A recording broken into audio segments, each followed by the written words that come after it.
North Karachi power house के करीब dumper की टक्कर से मोटरसाइकिल सवार जख्मी हो गया।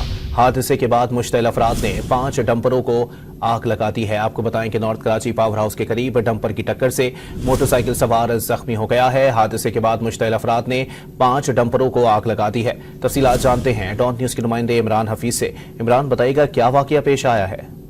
ये देखते हैं, ये main north Karachi main UP मोड़ के करीब जो है काफी ट्रैफिक जाम था। इस दौरान जो है वो एक बिला नंबरी नामालूम जो है वो वहाँ पर जो डंपर जो है उसके अंदर मौजूद था, जिसमें जो है वो निकालने के लिए जो है वो बाइक सवार को हिट किया, जिस पर आवाम मुश्तइल हो गई और ड्राइवर ने जो है घबरा के मजीद जो है वो डंपर को भगाने की कोशिश की, जिसकी जद में 3 से 4 मोटरसाइकिल की जद में आई। कुछ जो है वो मामूली जख्मी भी हैं, कोई मोटरसाइकिल सवार, जिसके तो मजीद जो है वहाँ पर लोग वहाँ पर जमा हो गए, उनमें इश्तियाल फैल गया क्योंकि खासे जो है वो ट्रैफिक हादसा जो शहर के अंदर मौजूद हो, इस हवाले से मजीद जो लोग जो है वो खासे मुश्तइल हैं।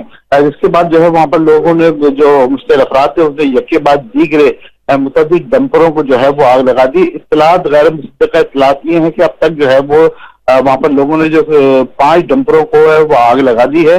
पुलिस की नफरी वहां पर पहुंच गई है और मजीद जो है वो जो पुलिस का स्टेटमेंट है वो भी कुछ देर बाद जो है वो मौसूल होगा। जी, बहुत शुक्रिया इमरान।